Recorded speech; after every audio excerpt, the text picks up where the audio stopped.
mbokk yi dégg ngeen fii produit sexuel bu ne waaye ngóor a kàttan moo jël ndam li moo jaaxal ñépp waaw ngóor a kàttan li tax mu jël ndam li mooy dañu ko defaree à base de dinjeer petit cola bisaab ba ci reenu senjeen waaw ngóor a kàttan dafay faj ci lu jëm ci wàllu ballonnement de ventre wàllu constipation maanaam seere wàllum faiblesse sexuelle maanaam dangaa tëlee ngóor a kàttan nii moo ci baax ba noppi daf lay jox appétit sexuel maanaam saa yoo ko jëlee da ngay am kàttanu sëy teg ci di yokk li nga xamante ne moo di sa awra ba noo ko bëggee noonu nga koy defee mbirum éjaculation précoce nag moo ci gaaw maanaam bu fekkee da ngaa gaaw a yëg sa bopp di gaaw wàcc ngóor a kàttan mi moo ci gaaw li ci gën a neex nag mooy amul benn effet secondaire maanaam mën nga ko jëfandikoo te du la gaañ benn yoon wàllum douleur wàllum diabète wàllum sinusite nag moom kenn demul mu des da koy dindi ba mu set wecc lu jëm ci biir boo xamante ne dafay metti nag maanaam biir bu lay sonal boo ko jëlee daf koy nettoyer ba mu set wecc kon nag mu ngi noonu képp ku bëgg ci ngóor a kàttan bii nga xamante ne wàllum kàttan moo ci mën ci Sénégal woote leen ci numéro téléphone bii 77 240 97 97 kon nag ngóor a kàttan mooy buuru produit kàttan yi.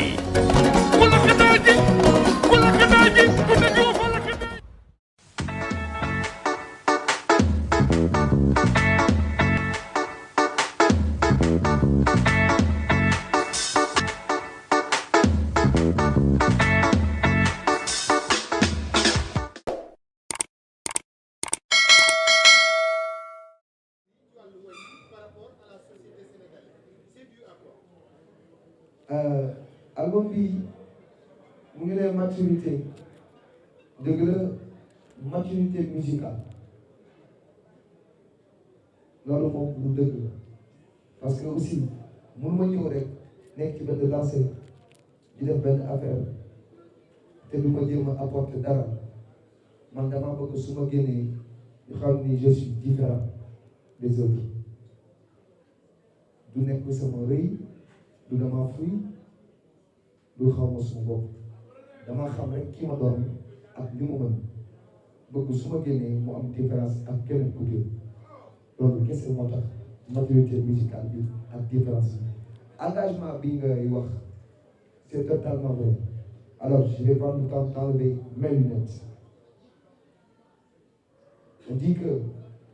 le pouvoir ça se négocie pas ça s'achète. Je suis là pour la jeunesse. Le Sénégal a fait de moi ce que je suis. Oto yu baax yi waaye yooyu yu baax yi waaye fu ma ko jëlee fu ci Sénégal yi. Certains disent que dafa généreux wala dafa dof wala dafa bëgg sa balaa. ñoom ñoo wérul man wér na parce que xaalis kenn du ko for ci garab déedéet amul kon ku nekk ak for yi kon dootul am valeur man li ma doon Sénégalais yi ñoo ko def je suis pas dépendant je suis indépendant je fais mes propres soirées maay organiser mes propres événements man sama équipe bi ñu naan kat je suis mal entouré man noonu ñu def ma ni ma doon tey ak Sénégalais yi donc su ma jël engagement pour la jeunesse sénégalaise kat laa koy jël man su ma amul defar ko ci réew mi fan laa koy def dama ko yóbbu Ghana non et je remercie toute la population gambienne maa ngi leen di gërëm bu baax a baax ñu ma jàppale leen ci sama carrière donc c'est juste ça pour ma ñëw ci question waaw maturité bi rek ci nga ñëwaat. parce que li ma wax rek dama delluwaat ci question bi état d'esprit weesul umaro bi taxu juróom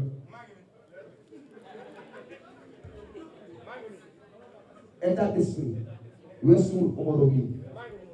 parce que Sénégal yëpp yaakaaroon nañu maag umaro bi ñu sax toog di waxtaan alors ñi da nga am esprit de dépassement état d'esprit de dépassement mu am ba ñëw sama kër gi man war naa mën a am esprit de dépassement war ko ni man tamit am naa ko c'est ça mindset kon état d'esprit wéy jërëjëf Omaro pour wan leen rek que ñun dañuy wax tànn suñu ko taptandewu ko man li may wax li Wally Seck di wax ci boppam non xoolal c'est palpable c'est visible du lu ñuy nattable man damay wax di jëf parce que noonu la ma yàlla bindee certains disent que peut-être ils peuvent dire que je suis un peu arrogant maa ngi koy tuub bu fekkee demee na noonu mais dafa nekk rek man je suis très sincère à mes propos et quand je parle ça vient au plus profondément au fond du cœur c'est juste ça voilà. Merci papa maa ngi way naan oui nos pères nous sont tous donnés Nabou suma papa géwél la bokk ci famille géwél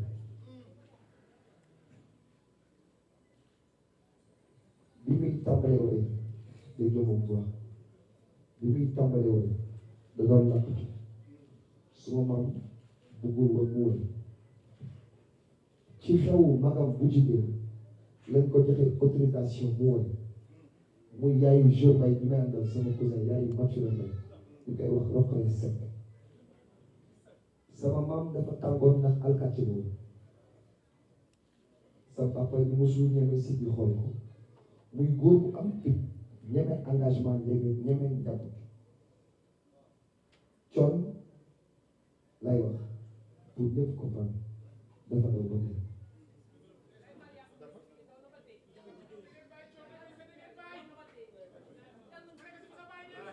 sama papa dafa daw est-ce que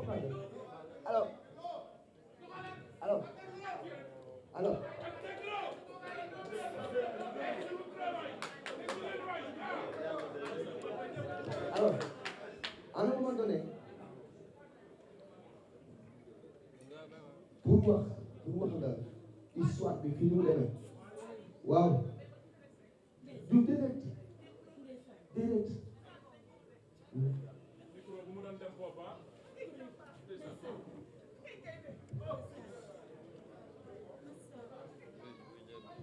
alors su ngeen xoolee ah su ngeen xoolee ma ñëw alors su ngeen xoolee fii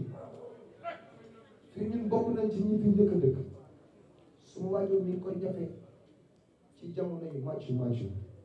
c'est-à-dire ci suma ndaw sa papa way na 25 ans soog di am terrain pour moom ak boppam xanaa kooku bëgg na lu leen xanaa kooku ñëfe na de ci jamono yi màccu day doog a am lu leen bi mu ànd ak nit mu ne ko coon lii dafa rëy xanaa bëggoo xaalis doo ko tabax xaaj ko ñaar comme ça nga luwee yëpp yi ne ko diide dama bëgg su ma tabaxalee sama njaboot ñu xam ne seen papa faj na ko ma tabaxal leen kër di te ngéwél fu la neex jaar te kenn doon wax taxaw la fii boo ko xoolee xam ni ki ko tabax góor dëgg la fi dëkk bàyyi ma sax peinture lépp kar la il a fait de ses propres moyens mu tàttal ma ci góorgóorlu tàttal ma ci dem self-made man je me rappelle suma yaay bi may dégg suma ñëw en 98 laa ko ci fàttali bu may so papa jox ma man xaw ma loolu góor gi dafa fàyti àdduna ba ñu mu génne àdduna parce que lu tax sa papa moom musul bëgg dignité ak fi mu tolloon dafa kawe donc héritage boobu ma jël ci moom muy dignité ak bëgg lu baax ak ni ma forgé ba ma doon góor tigi c'est-à-dire góor du da ngay doon góor di dox nii bu ne dégg di xeex wala ngay saaga wala ngay déedéet góor ci xol góor ci bref góor ci ñeme engagement la ak mën a téye famille askan da nga koy téye bu la ci yàlla defee vidéo da nga koy téye man su ma lu ma am ci àdduna ak fit mu mën a am su ma ko gërëmul kii kan laa koy gërëm ndax damay indi disque d'or Sénégal incha allah naa leen indi disque d'or damay indi disque d'or mais man li ma gën a naqari sama àdduna mooy suma disque d'or sama papa bu ko fekkee te barki Cheikhul Khadim damay indi disque d'or bu dee ba mu indi ba pare bàyyi lu ma gën la dëgg leen su ma fàttewul dëgg leen Cheikhul Khadim xam na ni dama leen di jox disque d'or yéen Sénégal si la li wax mooy alors man su ma gisee sax yow doo faatu yow mënoo faatu parce que moi quand je parle de l'état d'esprit de Sadio Mané un grand monsieur un grand homme bañ naa sax su ma ko waxee comme fi mu toll nii ñu jàpp ni leneen lay jur wayaar nag wala dara man maa bëgg ku am mindset man maa bëgg ku am état d'esprit bu ñu naxantee Sadio fi mu nekk sérieux gëm sa bopp discipline c'est une orientation palpable moo ko may Sadio Mané fi mu nekk sérieux discipline gëm li mu doon et puis ma xamal benn affaire xale bu am iman la Sadio boo ko xoolee rek xam ni am na iman am na ragal boo amee nekk jeune mu nekk ci réew nasaraan yi yàlla def ci moom iman mu gëm yàlla ragal ko loolu di def lu baax boo ko jàppale koy jàppale nañu way du ko mën ku nekk mën a way Sadio Mané moo tax rek ma jël choix ci moom waaye ma dellu ginnaaw toujours façon pour garder parce que kenn mënul naatable Casamance bu ma jëlee Souleymane jaajëf man bi may tàmbalee way ñaari nit ñu daan nekk ci piste bi ñaari nit mooy ñi may àndal mooy ñun su ma wàccee ñu ànd ak man ñibbi kenn du baal ci piste bi la ñuy taxaw di xaar coon na gaaw daf ñuy forcé doom ci sama papa di dem ma dem ba bés may bëgg a jouer penc bi mu ne ma dangaa bëgg jouer penc bi ma ñaata nga yor pour wax la histoire yi Wally Ballago Seck au penc bi man bi may njëkk a jouer penc bi sama papa daf ma loué matériel loué ma salle loué ma ay musiciens parce que Cheikhul Khadim daf ma loué matériel loué ma salle loué ma ay musiciens c'est mes musiciens taa nga leen di fay est-ce que comprendre nga donc daf ma tànnal man benn nit 15 personnes 12 personnes laa yemale man sama soirée bi gën a neex laaj ma fan la Genève te ku ne xam ci prestation te ku ne xam ne Genève damaa bëgg poto amul problème ñu ne Wally loolu yaa ko wax waaye Wally boo ko xoolee xam nga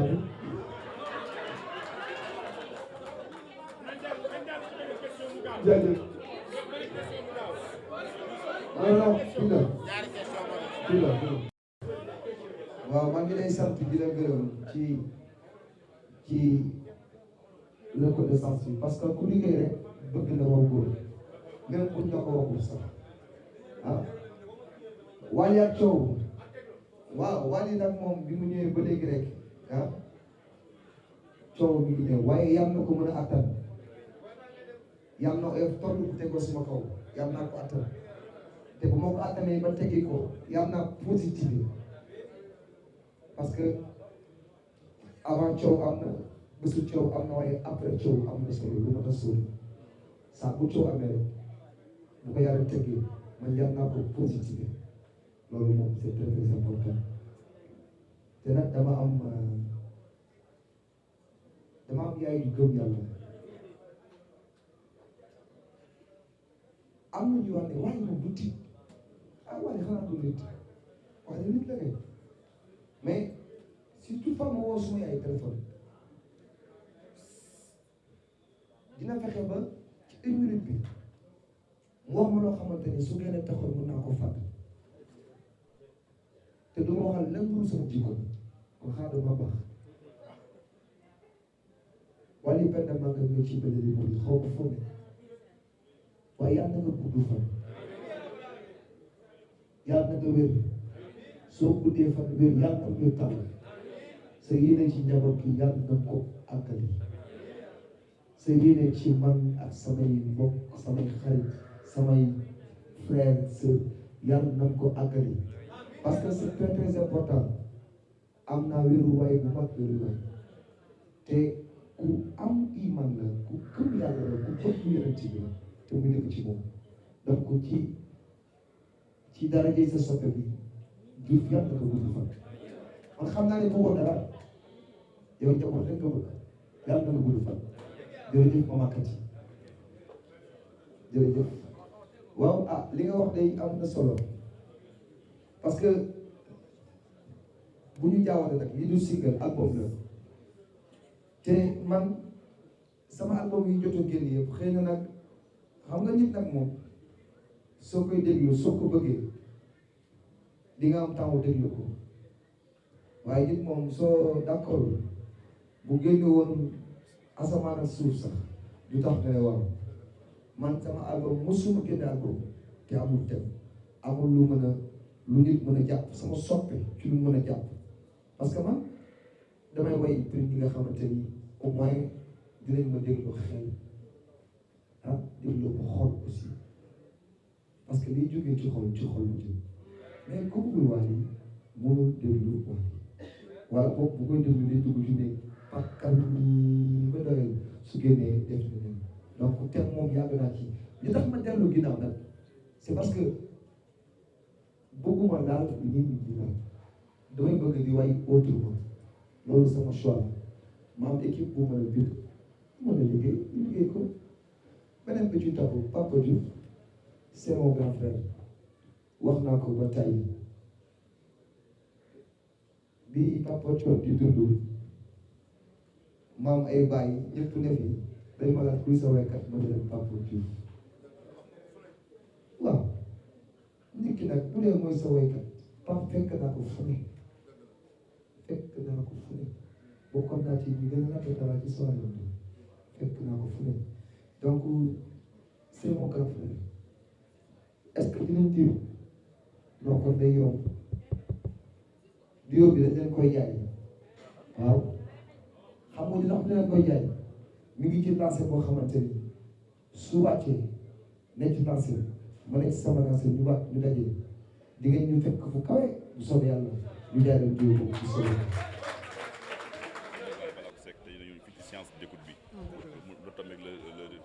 le kii 19 sorti album bi ñu def tey séance d'écoute album bi li ñu ci dégloo dëgg yàlla nag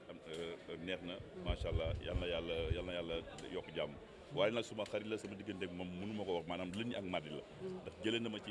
ma ci noir et blanc ma ci en couleur dafa na ma lu ne ci àdduna maanaam ca M laa tàmbaloon ba ca M maanaam musuwaar ba màkk pénc bi laa nekk ñu joxe ay musuwaar ñëpp naan ñaa ñu jëlee fa ba yëpp ma màkk defal na ma lu ne ci àdduna waaye fekk nga lépp yow maanaam daal mun ma cee wax daal nit ñi xam nañ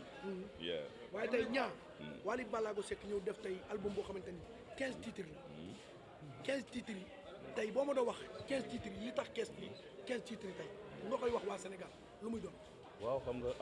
album du cassette maanaam bu ne album maanaam lu rëy la war a doon 15 titres tamit bettul yow xam nga ni sax yow xam nga musicien nga xam nga waa lim génn ëpp na 20 titres maanaam daa wàññi affaire yi pour mën a génne 15 yow xam nga lépp waaw mooy loolu daal dëgg la mais tey ñaa tey bu la doon wax tey li nga xamante ni ci musique sénégalais tey ak dayo bi ci Wally Ballago Seck tey toll tey nga xamante ni tey ku bëgg sax ñu xam la da ngay jéem a dal ci kaw Wally Ballago Seck tey ku bëgg sax yor sa produit yi tey mu dox da nga koy jéem a dóor tey ci li nga xamante ni tey fa la Wally Ballago Seck di dóor pour bëgg ñu tudd Wally Ballago Seck jël tudd loolu liñ naan tey ku borom parfum ku ko jege di nga ci xeeñ tey loolu naka nga ko mën a expliquer sénégalais yi nga xamante ni tey ñoom ñooy seetaan waaw ni ma ko mën a expliquer mooy maanaam lu sotti am borom rek man dama déggul wolof nag lu sotti am borom rek ñaa xam naa la lu sotti am borom rek waaw xam naa la yàlla na yàlla def jàmm yàlla na yàlla def mbay si yaa ñàkk ki ñaan yaa baax gërëm yoon mbay si ni baax na penc ba léegi yaa ngi ciy jàpp ndax ba nga naan ma ñaati bi boobu dara xewagul ba benn téléphone laa yoroon ba léegi yàlla dina ba ma amee ñeent téléphone ak yeneen yokk bagage yi tey jii nga nekk snapper waaw Sénégal international Sénégal di dem fu nekk àdduna di ànd ak président fépp wallaay yàlla guddal sa fan loolu nag day gën a yokk ndax ni nga def sa ndey ku ko def ndeyam billaahi wallaahi taalaahi kenn du la téye ca kaw ca kanam ci lu baax jërëjëf ni bëriwul kii mooy Fatou Diop lu Wally Seck way lu ne rek Fatou Diop bi moo ko aw waaye tey pour wax la ni la Sénégal benn bopp la musicien yëpp ñoo bokk ndey ak baay kii jëkkëram tey musicien Pape Diouf tey bi ñu demee heure bii daaw bi ñu demee Gambie heure bii daaw ñoom ñaar kii day génn dem jouer ji Pape Diouf kii génn dem jouer Wally bu guddi jotee ñoom ñaar ñu war a mën a daje nga xam ni kon ñi xamul rek ñoo xamul waaye ñun ñëpp ñoo bokk ndey ak baay Fatou Diop nga ñëw Ramadan di aw Wally te olof nee na ku yokk ku ne yaa wàññi sa digganteeg waa Ramadan sa digganteeg Wally Ballago Seck man xam naa ko mais tey ñii taxaw ak Sénégalais yi ñu war a seetaan nga wax leen lan tey sa digganteeg Wally Ballago Seck. waaw Mbaye sama diggante ak Wally d'abord diggante patron la ak employé parce que kilifa la mooy suñu kilifa ñun ñëpp waa Ramadan mais aussi am nañu relation boo xamante ni mën naa ne c'est entre frères et sœurs parce que ñëpp xam nañ ne Wally dafa yaatu dafa bëgg nit en plus dafa am respect si jigéen waa Ramadan tamit yàquñu si dara macha allah nekk naa fa nekk si jàmm ñu yaatal ma wanuñu ma benn yoon wala ma sentir fa benn yoon que ni kii kat nañ ko xoolee bët bi wala parce que ndax jëkkëram mi ngi fii wala mooy loolu daal yaa ma gën a. mais tey Fatou Diop nga war a mën a jóge sa kër dem marché togg ba mu neex nga yàq lal say nàpp woo sa borom kër mu reer ba suur nga tegal ko léwal mu naan léwal jug sangu dugg ci douche bi solu yow it nga dugg ci douche bi sangu solu mu war a dem jouer jil Pape Diouf yaa nga war a dem jouer jil Wally ngeen war a jóge soirée ñëw dajawaat loolu ak sénégalais yi li fi ñu yaakaar musique sénégalais ni fa la egg tey jii tey bu problème amoon est-ce que loolu tey jii dina am. non man sama diggante ak déjà sama jëkkër moom xam na ni moom day liggéey man damay liggéey. day dóor waaram man tam ma dem dóori sama waar ñu daje mu neex des fois nag ma jàpp nga kaañ parce que yaa ma gën a xam nga Wally Seck moom. waaye tey xam nga tuddee dafa baax parce que jamono buñ toll nii Sénégal mu ngi nekk ci ay mun na du ma ne problème mais ñu ngi nekk ci ay tolof yu ndaw. dëgg la donc ñëpp bu ñu amee état d'esprit bu tegu ci yoon surtout jeunesse bi Sénégal dina jëm kanam raison pour laquelle mu tuddee albumam état d'esprit xam nga ni état d'esprit ku ko am rek yaa ngi ci yoon bu tegu raison pour laquelle ñun ñëpp nañu delloo si suñu xel yi am état d'esprit bu taxaw dinañu xam fu ñuy jëm ëllëg incha allah. waaye tey nga wax état d'esprit tey ku wax état d'esprit wax ni esprit mooy li nga xamante ni tey mooy li nga xamante ni bu jógee ci doomu aadama mën na ni mala sax ko gën tey Wally Seck. moom dafa mus am état d'esprit parce que loolu moo tax mu yegg si fii nii. Très bien. parce que y a tout le temps des calomnies. mais du tontu doo dégg Wally fu mu tontoo. les gens se disent qu'est-ce qui se passe. lan moo xew ba Wally di tontu. du tontu calomnie yu ñuy def ci kawam. donc état d'esprit boobu noonu. ak esprit de dépassement mu xam ni li mu soxla tey fële la nekk. donc bu tontoo ñi nekk ci ginnaaw day tardé. donc day def focus am benn état d'esprit bi nga xamante ni fële la jëm donc foofu la ñuy jëm ñun ñëpp incha allah. mais tey est-ce que liggéey ak Wally Ballago Seck parce que di liggéeyandoo koo xam ni heure boo xëyee coow li mi ngi bari heure boo xëyee nit ñaa ngi jéem a wut ay kamb heure boo xëyee nit ñaa ngi jéem a jël li muy liggéey di ko jéem a xajamal est-ce que loolu yomb na yow en tant que jigéen femme battante man ma xam la bu wér est-ce que loolu nekk na lu yomb. xam nga man je me dis que man ci lu may liggéey moo gën a métti d'une part lay wax parce que scène yu muy yéeg yëpp man responsable logistique am la donc scène yu muy yëpp man damay taxaw pour ñu respecter norme scène internationale yi pour sécurité bi mën a ñëw taxaw ñu xam comment ça se passe donc montage scène bi logistique bi jógee de A à Z chaîne la donc boo ko raté rek day am li ngay raté dëgg la donc man ñii di wax ak yow man depuis moi nekk xale laa nekk ak moom. dëgg la jàng ba toll fi ma te toll jamonoy Wally family. jàng ba toll fi ma toll. donc état d'esprit boobu noonu dama ko tibb ci moom. waaw donc man bu ñuy wax man du ma wuyu du ma tontu. tant que moom tontuwul man aw ma droit tontu sax. parce que am na ñu ñuy tontul ba pare. ñun dañuy focus ci liggéey bi. ñu liggéey jëm ci kanam incha allah. léegi tey album 15 titres bi ngeen war a jub bis bu mag muy Bal des Faramareen jour 31 décembre. tey nga wax lan tey sénégalais yi ak ban spectacle wala ban fête boo xamante ni tey mooy tëj at mi nga moom ngeen mën a jox sénégalais yi ñi leen di seetaan ak ñi xaar bis bi. ok au fait xam nga album bu bees la ñu génne. donc dinañu xool ak yéen parce que Ramadan ils sont trop bizarres quoi ñoom yu bees rek la ñuy génne. donc nañu préparé wu. xam ne 31 décembre du yomb. donc bu ñu demee tournée dañuy mujj Dakar parce que dañuy dugg ci région yi dugg Gambie Diourbel Tamba Fimela après ñu dellu si Dakar donc nañu jënd seen billet préparé wu dinaa leen tegal logistique bu doy waar. mais tey nga baal ma tuuti. jàpp si rek ci fi nga xamante ni tey mooy place du souvenir.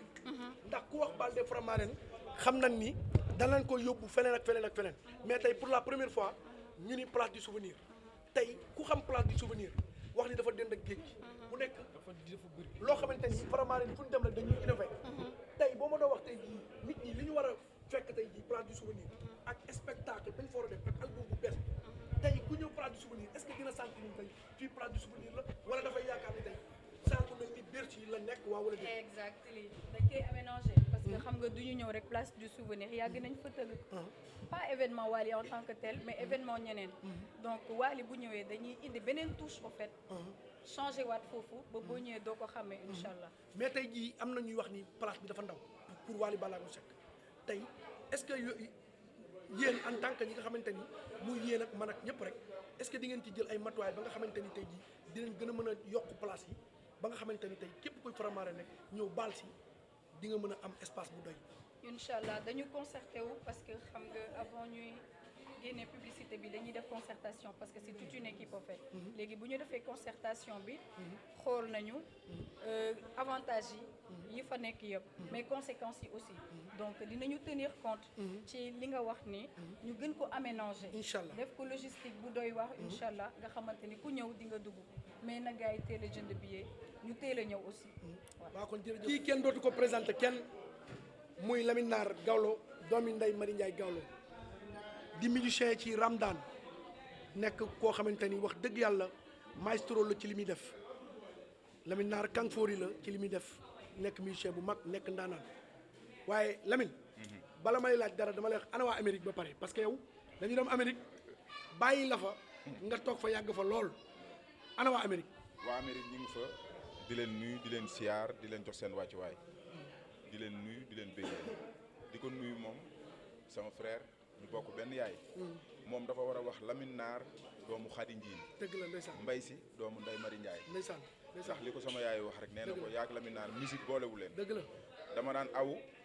sa yaay di way ma nàmpal la sama yaay di yéeg yaayam nàmpal ma seede yàlla ndeysaan kon xam nga ni loolu dëgg la muy sama frère lu mu mënti xewle bu ko Lamine Nar tëggul du bëgg dëgg la te dàquma ko lu may def mais studio lu fa xew man maa koy tëgg dëgg la di leen ñaanal di leen wax naan ñu ngi leen di siyaar di leen bëggee di leen jox seen wàccuwaay yéen ñëpp mais tey Lamine Nar waaw album bi nga tàmmali ko état d'esprit nga tàmmali ko liggéey bi après ci diggante bi nga dem Amérique wax dëgg yàlla nga ñëwaat fekkewaat liggéey bi mais bi nga dikkee am na lu changé sa ginnaaw tey ci état d'esprit bi 15 morceaux yi séance d'écoute bi ak yow mi nga xamante ni fan yëpp lekkuloo naanuloo yaa ngi nekk ci wàllum dernier réglage lan ngay wax sénégalais yi ci album Wally Ballago Seck bi nga xamante ni tey mi ngi tudd état d'esprit. xol bu sedd laa fi fekk ak surprise ak mbégte goo xam ni xaw ma fu ma koy waxee barke borom Touba Mbacké ndax xam naa ni Ramadan daal ay jàmbaar lañ comme ni nga ko waxee rek la ma fa bàyyi woon ak bi ma ñëwee la ma fi fekkaat surprise bu rëy di xam ni gars yi liggéey nañ di wax sénégalais yi nañu jënd CD bi te déglu te xam ni li ci nekk buñ ko dégloo seen xol dina sedd ndax boo bëggee dégg dëgg gars yi liggéey nañ teg nañ ko ci temps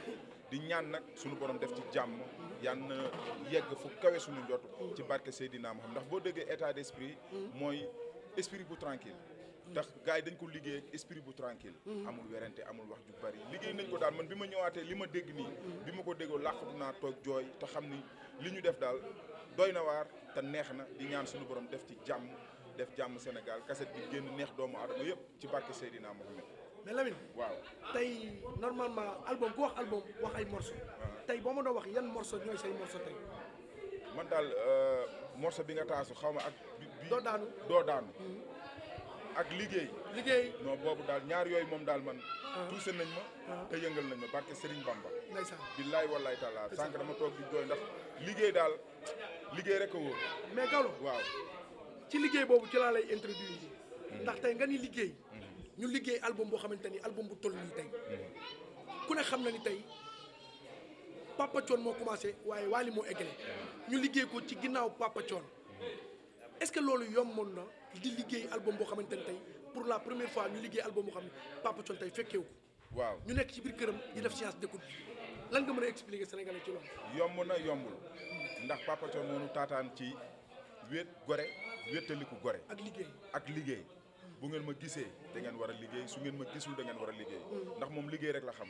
yow xam nga Papa Thione man xam naa Papa Thione ànd na noog moom ku ne liggéey nañu yar nañu ci liggéey dama ni Ramadane bi Papa Thione ku mu tàggat foo mënti dem ci àdduna da ngay liggéey ndax liggéey rek la xam liggéey rek la gëm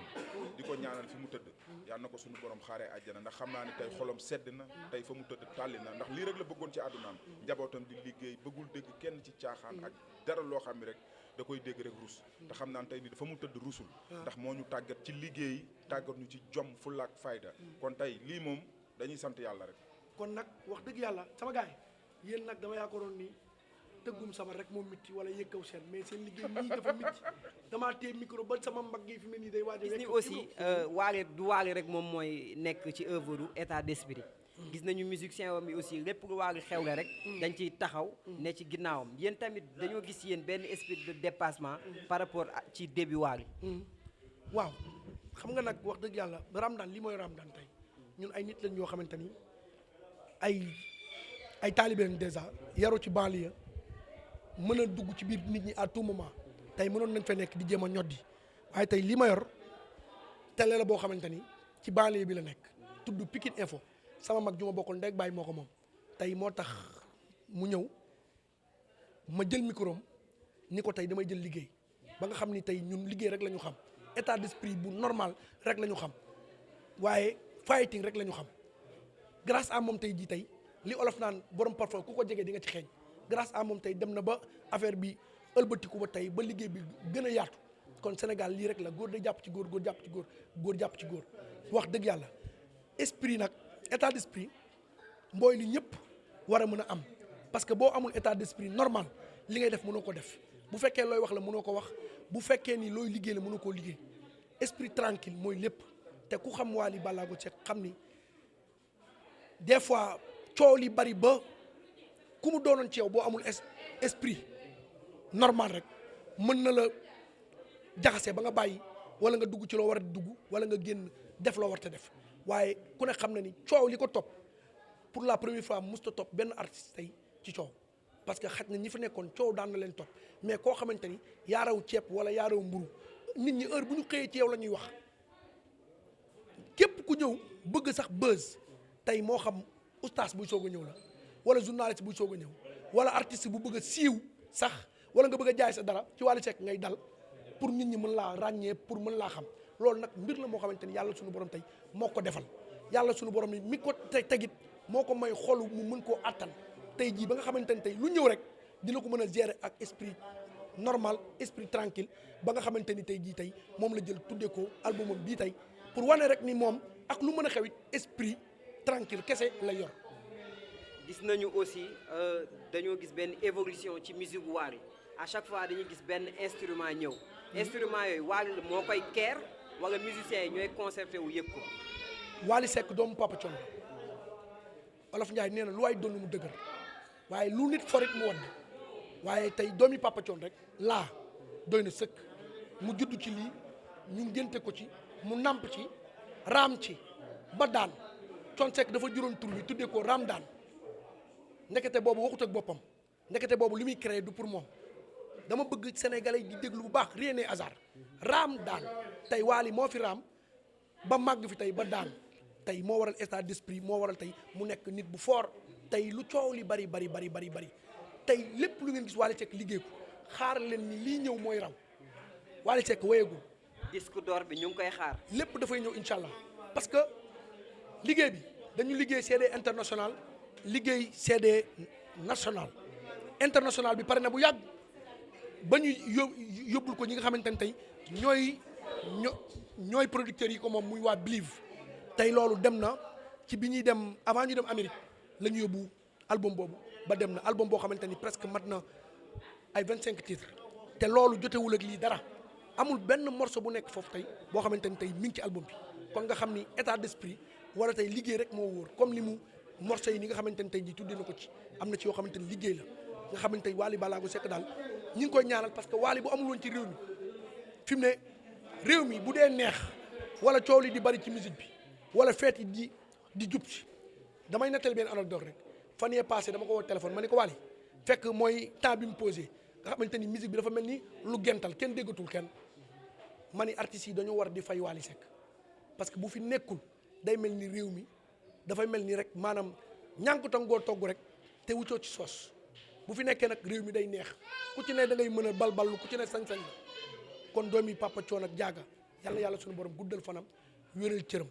di ko wax ni ko fi mu ko jàpp foofoo baax moom moo yor parfum bi gars yi nag wax dëgg yàlla am na ñuy parfum sax waaye seen parfum nag Wally Seck yor original parfum bi te borom parfum bu neex ku ko jege ku ne di nga ci xeeñ kon wasalaam yàlla defal réew mi jàmm journaliste yi maa ngi leen di gërëm di leen sant lépp nag Ibro fii la wax dëgg yàlla fii ñu nekk néegu Aliou Seck ba leen doon toog ñu jékki-jékki ay affaire commencé bañu bay playback yi taxarnaas bu ñu jékki-jékki am playback benn jour 5 affaire commencé bay ñu am ay playback 5 fois ci benn jour ci ay école parce que gën a teg yàlla ñu daw bu ñu dawee sol kii rek gën daw mais pas yëngal bopp bi nekk day sàmm yàlla di dem ba tey ñëpp de waaw bi ñëpp dee waaw ne papa ji li ci lay doog wax waaw papa dafa nga xam loolu lii laa bëggoon kon donc Papa Thione gàcce nga la waaye Wally Seck gàcce nga la parce que il a moom moo ko def moom dong du kenn papa ji da koo bàyyi jaxase ko kàddu bàyyi ko seetaan ko boobu bëgg nu mel ni mel parce que bu fekkoon benn enfant de catégorie est-ce que dina mel nii kon donc jërëjëf Papa Thione jërëjëf Papa Thione jërëjëf Papa Thione fu nga nekk yàlla la gënal fii jërëjëf suñu papa jërëjëf